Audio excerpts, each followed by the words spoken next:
I got a Princeton Reverb. This one's from the mid-60s. It's called a black face. Let's see, it says Fender Musical Instruments, so that means it's past the Fender Electric Instruments era, so it's probably a 65. I'm pretty sure that's right. So this is called black face. The faceplate's black. Fender, what's it say? Princeton Reverb amp, Fender Musical Instruments. Right on. Looks like it's a one-channel amp. I'm just trying to remember. I haven't played it for a little while. So it's just got one channel you're going to plug into, probably input 1 or 2. I always go for number 1. You got your volume control. Usually I run this amp like 3 to 4, depending on what I'm doing. But the louder you turn it, it doesn't necessarily sound better. These kind of flub out, but I might mess around with that.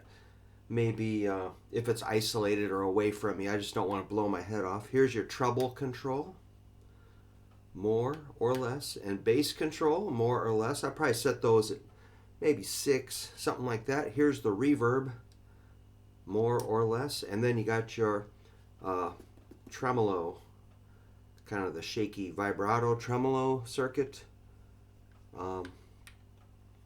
This is how much intensity, how much of the effect you get, and then this is how fast it oscillates. So it's kind of a shaky shake sound, like Tommy James and the Shondells, Crimson and Clover on the outro when they sing Crimson and Clover over and over.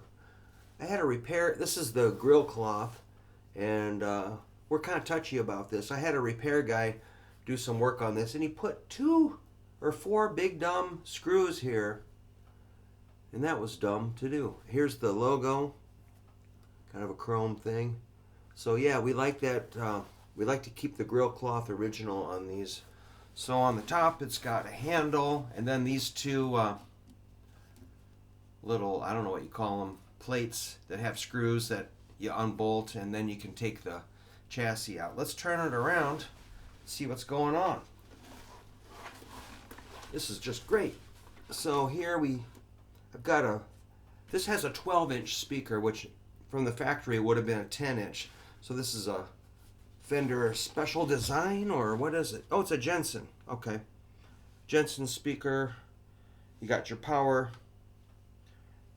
on-off switch, that is.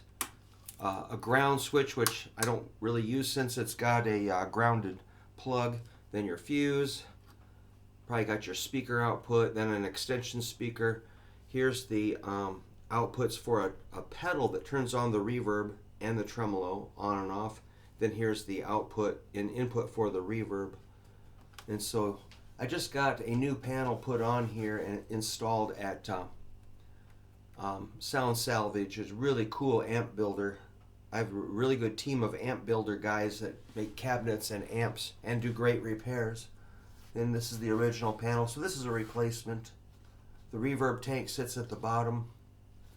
And then you got your tubes. And I also slapped in a couple of tubes. I found I had a couple of Russian tubes, and I said, let's get those out of there, like right now, and get some classic tubes in there. So let's plug it in. Fun, fun, fun. So with an old amp like this, it had a 2-prong cable. Now we got the grounded, so we don't get shocked. And so you just gotta plug it in. I like that. And flip the power switch, and we'll plug in a Jaguar and see if it sounds any different with those different tubes. So there's my input. Volume is down. Let the tubes warm up. So yeah, this is not a reissue. This is an original made in Leo Fender's factory. Probably after he sold, I think he sold it in 65. So I don't know what month this was built. Woo!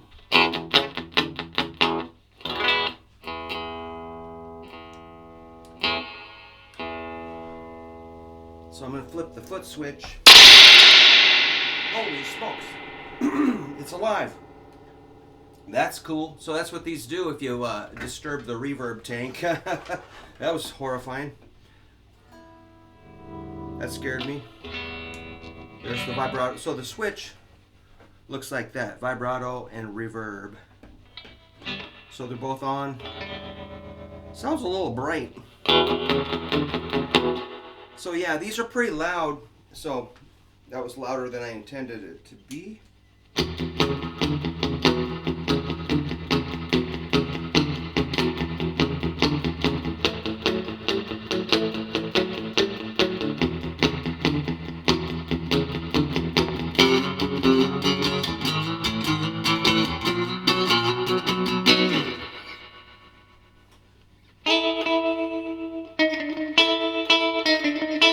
Very spiky, so it's a lot of treble. I'm going to take the treble down a little bit, crank up the bass.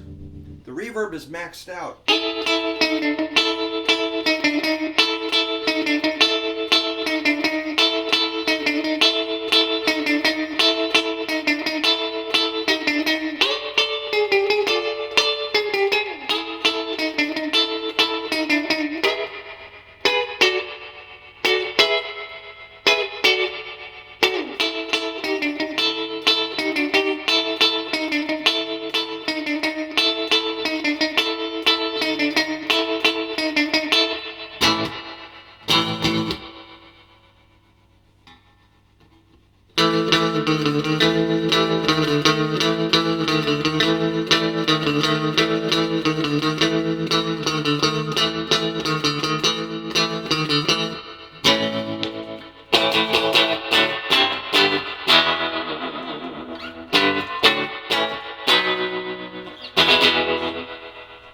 So I kind of wish it had a little more bass response and a bigger reverb.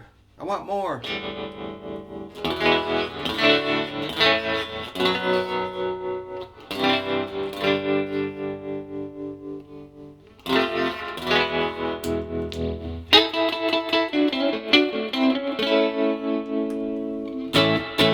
I usually just control the vibrato by hand. Just grab it. So, yeah, the more you turn this up, it's just going to kind of flub out, and it's just too loud, obviously. So, let's check the serial number on this. Whoa. A167. I'm going to have to get a magnifying glass.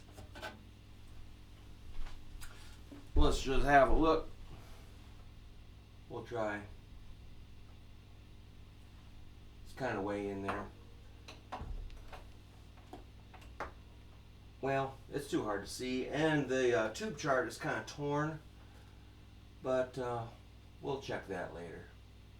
Yeah, the back panel says Fender Musical Instruments, Santa Ana, California, made in USA.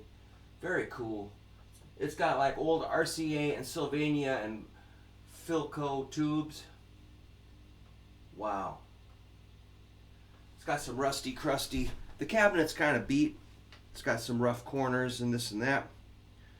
But that's kind of the way I like them, you know, a little bit of rust on the hardware. This is obviously not shiny and new, it's aged.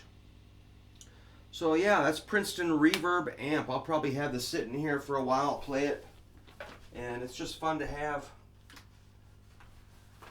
I don't really play it out live that much because I usually bring a deluxe reverb or something else, but I'll probably start taking this out for some gigs. Highly dependable.